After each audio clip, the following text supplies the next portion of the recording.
didn't stay there for too long, for about 2 days and 3 days, 2 nights kind of things. But then what happened is that every evening during the sunset, before the sun sets, there will be this man that coming over with the oil lamp that's going to lit up your rooms for you. And then at the same time, they're going to lit up the oil lamp that you saw just now.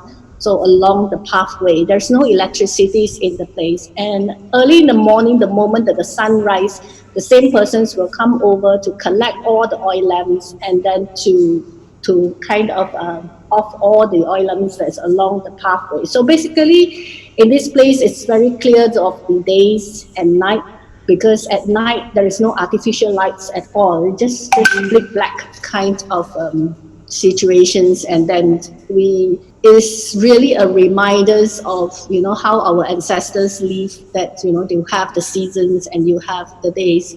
So this is the very early morning that we wake up, because we have to sleep so early. So the next morning we just wake up very early, and then we're just cycling through the mud pathway and going to for our breakfast. Our breakfast tables are just set next to these sceneries. So what did you see that is cracking on the right hand side? It will be the bottoms of a lake during the rainy seasons.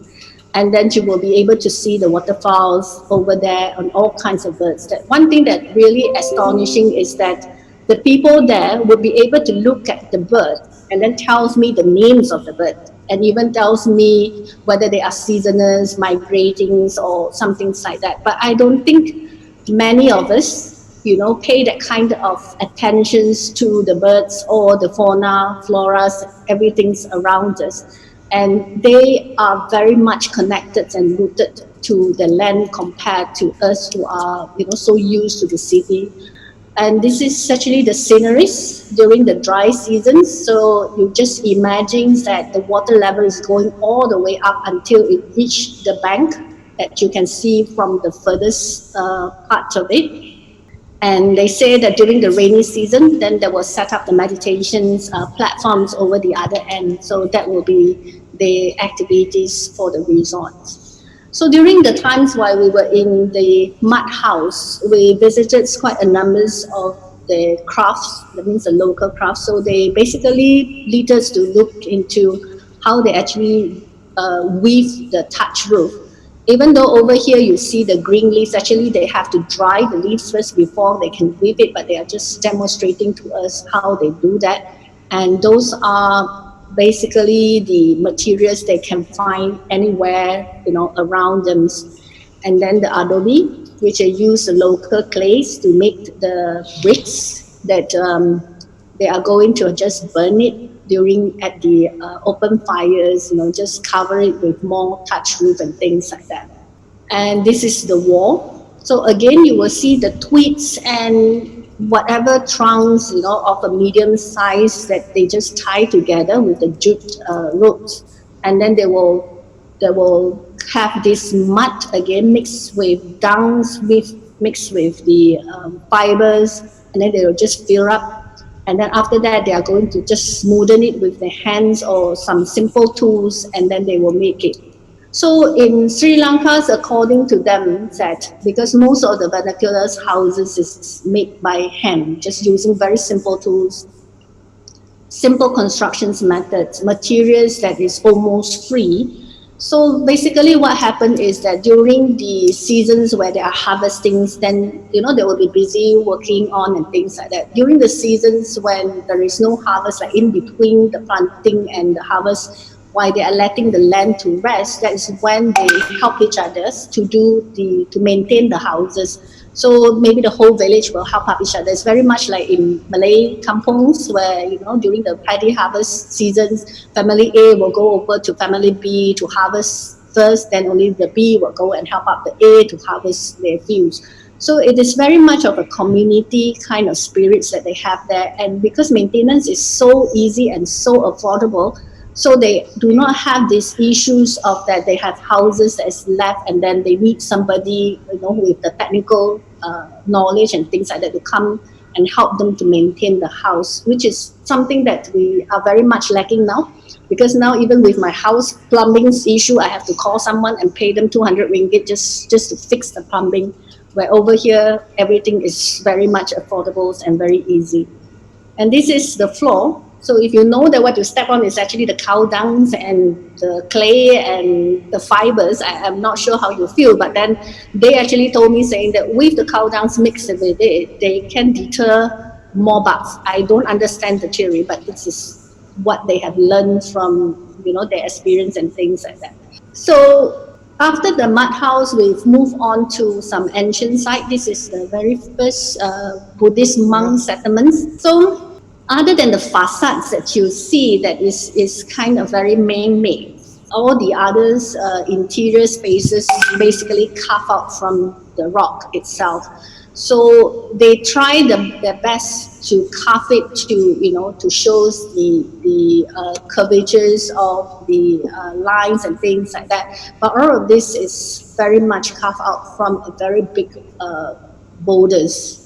So that actually brings us back to Jeffrey Bawa, because that's actually the very first reasons why that I went to Sri Lanka in the first place. So whatever that you see on the left-hand side, that is where the monk doing the meditation. So they have these things that they need to meditate and without eating and drinking very little throughout a periods of years and things like that. So they just kind of settles underneath the big boulders, and then the interiors and exteriors, there's not much of boundaries. As you can see on the right hand side, you will see the same materials being carried through and the boulders being left within the hotels areas and things like that, where you are trying to, how do you say, respect the existence of it, that is maybe even prehistoric to the whole cultures and civilizations.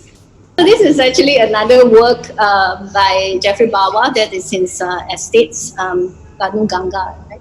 Yeah. So what happened is that you see that there is a slopes on the side. So where he was carving out the kind of like the steps going down the slopes. At the same time, some of these steps actually flow into a place for sitting, and the landscapes into these outdoor living rooms. So if you imagine that the pitch roof is almost like the boulders that is hanging above where the monk meditates. So this is very much the ideas, that it has, where the interior exteriors is very much blend into each other's, and there is this kind of flows, that come from the slopes, the steps that kind of merge into the semi-interiors of the space. And one thing in Sri Lanka is also, wherever you go, especially when you go to temples, you will see this kind of painted panels, and that they have in the temples, mostly decorating the roof, kind of on offerings or some things to the Buddhists and things like that. So it's very much similar to how Gothic architecture is using the stained glass, where they have all these Bible stories, being interpreted into paintings that allow those people who are illiterate to be able to understand the stories in the Bibles. So over here is the same, that they have the Buddha stories being converted into painting and filled up within the temples to tell us the stories. And all this is actually parts of the crafts, cultures, and traditions. So in Jeffrey Bawa Bentota Beach Hotels, he is also using the same thing, but over here instead of tribute to the gods, over here is a tribute to the craftsmen, that is locally, where they would be able to showcase their work here. And Jeffrey Bawa is very much famous for incorporating arts and craft into his architectures. So when we are looking back again into the ancient city, so this is one of the gardens that they have at the bottoms of the hills. So what they have is that, again, this is a dry season, so you see not a single drop of water here. But you can imagine that when it is raining, the waters will flow through the shallow channels, and then they are going to just ponding within the deeper ponds or the deeper containers, that it will slow down the flow of the waters, and you will be able to see the waters kind of slowly level up and overflowing, and then it will gain its energies, and then it would be able to flow through another smaller channels of waters, and then it would be able to kind of like spout out, like with the energy that it has, that it gains with what is it called, the kinetic energies will be able to be seen here. So this is actually a water engineering that using no pumps at all.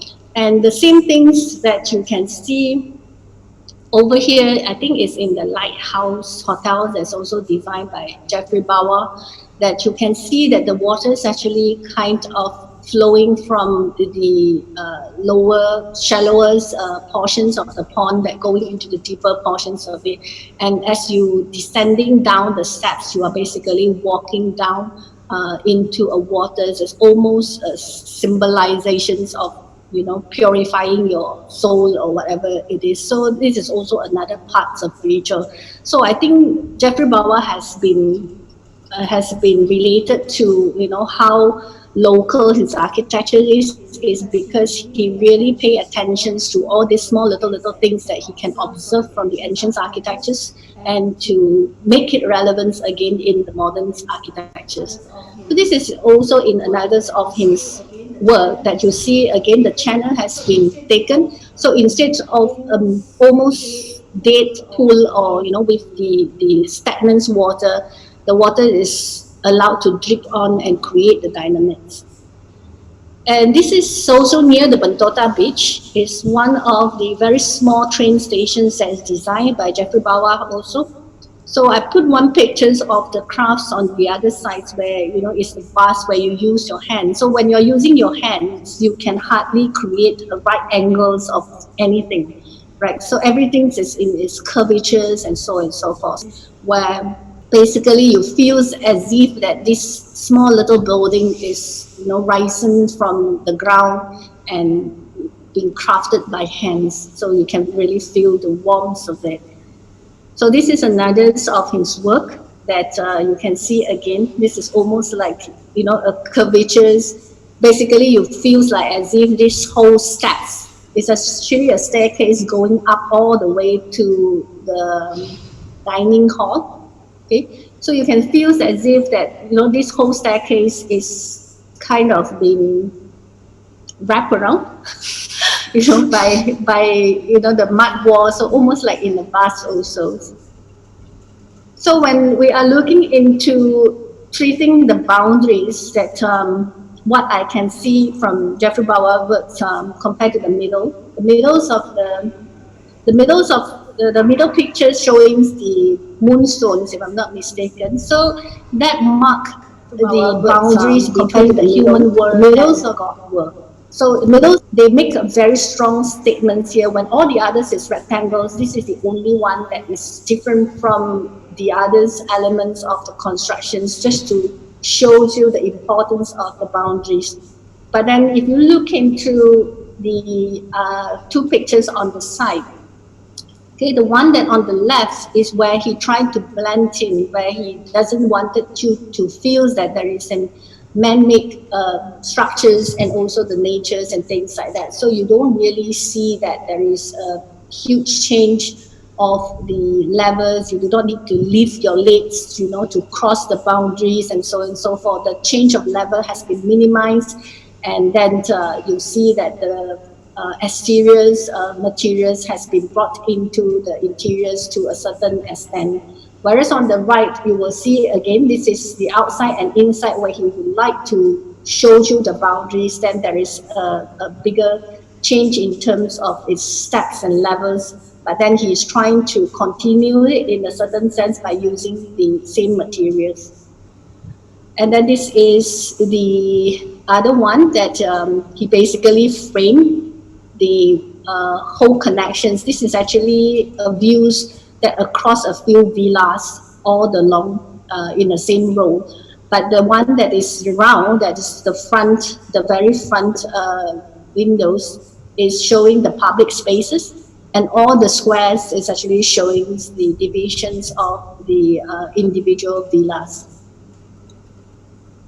Okay, so this is also just, I think I'll just do quicker. So this one is actually also the same near the Bentota Beach Villa. So you can see again the indoor-outdoor being blend. So this is just from another angles of it. I think this is my last slide. So this is actually taken in his own house in Colombo. So what I like about it is that, you know, the whole stairs that is almost like the heart of the building, because the house is pretty small in its footprint. It feels like the whole thing has been crafted almost like an art piece in his own house. And again, you see all the curvatures, you know, and very little right angles, except perhaps at the steps there.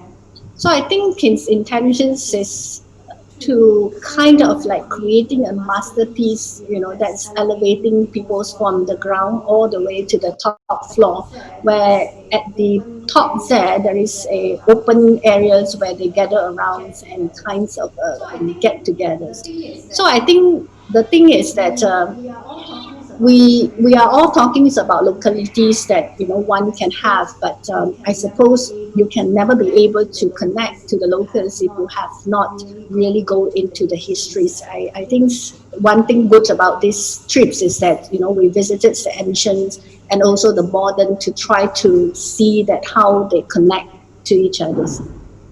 So I think that's the end of my presentations. So I will pass it to Kaiji. Emilia.